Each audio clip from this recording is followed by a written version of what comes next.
کئی دوست آتے ہیں، خواتین بھی آتی ہیں، جی بڑی پریشانیاں ہیں، سب کچھ ہے، بڑی پریشانی ہے۔ میں نے کہا بی بی آپ امتحان دے رہی ہیں، ایگزامینیشن ہال میں آپ کے لیے کوئی ریفریشمنٹ تو نہیں ہوتی، بلکہ آپ کو خود بخود پھڈے میں ڈالا جاتا ہے، اچھی خاصی آسان چیز کو الٹا سیدھا کر کے پیش کر دیا جاتا ہے۔ ہم سب بمین 7 ارب انسانوں کے ہم پیپر دے رہے ہیں، ہم امتحان گاہ میں بیٹھے ہیں۔ یہ آئیڈیل ہوم نہ بن سکتا ہے، نہ بنے گا، نہ بنانے والے نے اسے آئیڈیل ہوم بنایا ہے۔ یہ تو ہم دیوانے ہیں کہ چند سالہ زندگی میں اس کو آئیڈیل ہوم بنانا چاہتے ہیں۔ گزرگاہ ہے، مسافر خانہ ہے، اور اس پر زائد کیا ہے، لِيَبْلُوَكُمْ أَيُّكُمْ أَحْسَنُ عَمَلًا، کہ اس نے اس لیے ہمیں پیدا کیا ہے کہ ہمیں دیکھنا چاہتا ہے کہ اپنے عمل کو خوبصورت کون بناتا ہے اور دنیا کے ٹھیکروں پہ کون بک جاتا ہے، اپنی شخصیت کو کون بناتا ہے اور چیزوں پر کون بک جاتا ہے۔ یہ پیپر ہو رہا ہے۔ اب وہ پیپر کیسے حل کرنا ہے، یہ علم ہمارے پاس کوئی نہیں ہے۔ اس کے لیے 1,24,000 انبیاء کو اللہ نے بھیجا کہ جاؤ انہیں بتاؤ کہ پیپر حل کیسے کرنا۔ تو سب سے آخر میں اللہ نے جناب رسول اللہ صلی اللہ تعالی علیہ وسلم کو دنیا میں مبعوث فرمایا، آخری کتاب، آخری نبی، آخری رسول۔ تو آپ کا مشن بھی یہی تھا کہ زندگی کیسے گزارنی ہے۔ پچھلی کتابوں سے اب چونکہ آپ وجہ کائنات ہیں، ابو ہریرہ نے ایک دفعہ آپ سے پوچھا یا رسول اللہ آپ کو نبوت کب ملی تھی؟ تو ابھی ربیع الاول گزرا ہے، گزر رہا ہے، تو 2 3 4 دن باقی ہیں۔ ہم کتنے جلسے ہوتے رہے، اس میں آپ یہ اس تاریخ کو پیدا ہوئے، اس تاریخ کو انتقال فرمایا، 40 سال کی عمر میں نبوت ملی، 63 سال کی عمر میں انتقال فرمایا۔ اپنے نبی کا جواب سنیں، یا رسول اللہ آپ کو نبوت کب ملی؟ تو کیا جواب ہے؟ 40 سال۔ کتابی جواب جو میں ڈھونڈ کے آپ کو بتا رہا ہوں، 40 سال 6 مہینے 10 دن۔ اور یہ کیلکولیشن ہے محرم، صفر، ربیع الاول کے لحاظ سے، دسمبر، جنوری، فروری کے لحاظ سے نہیں، اس لحاظ سے عمر اور کم ہوگی۔ 40 سال 6 ماہ 10 دن۔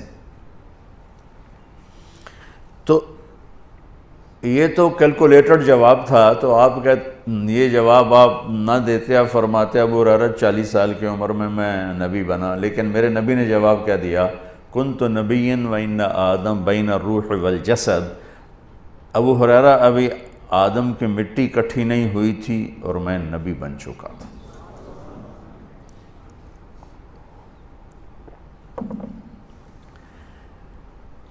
تو اب تو وجہ کائنات ہے۔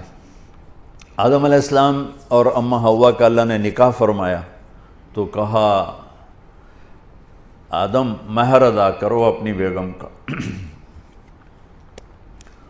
کہنے کہ جی کیا ادا کرو؟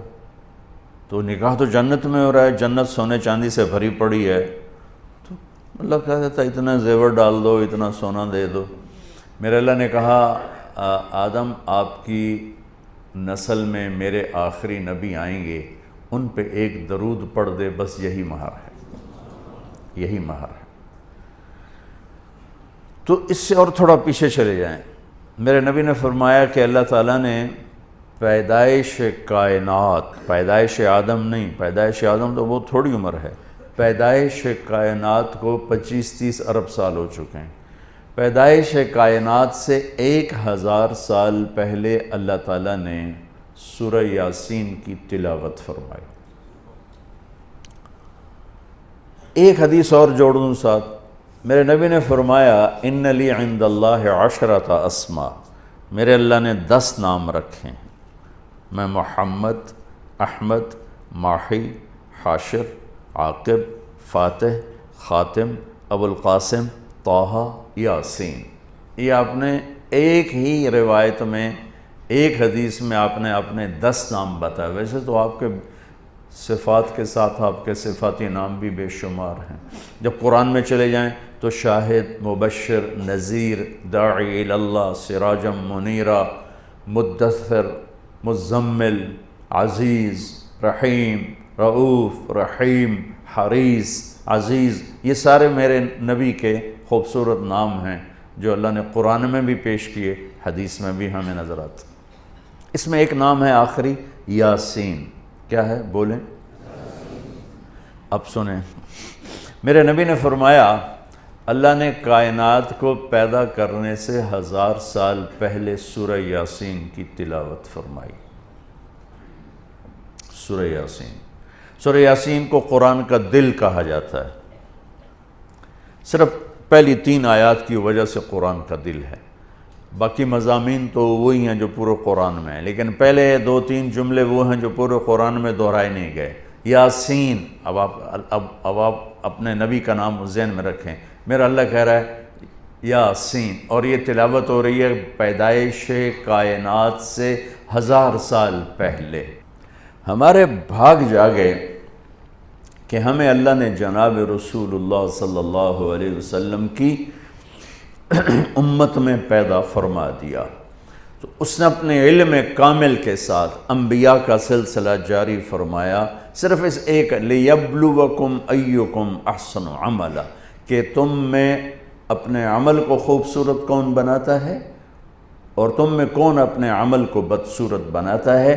اس نقطے کا علم انسان کے پاس نہیں ہے، اس نقطے کا علم انسان کے پاس نہیں ہے۔ استعداد موجود ہے، فَأَلْهَمَهَا فُجُورَهَا وَتَقْوَاهَا، تیرے اندر برائی کی پہچان بھی ڈال دی، برائی کا راستہ بھی تیرے اندر ڈال دیا، اور اچھائی کا بھی۔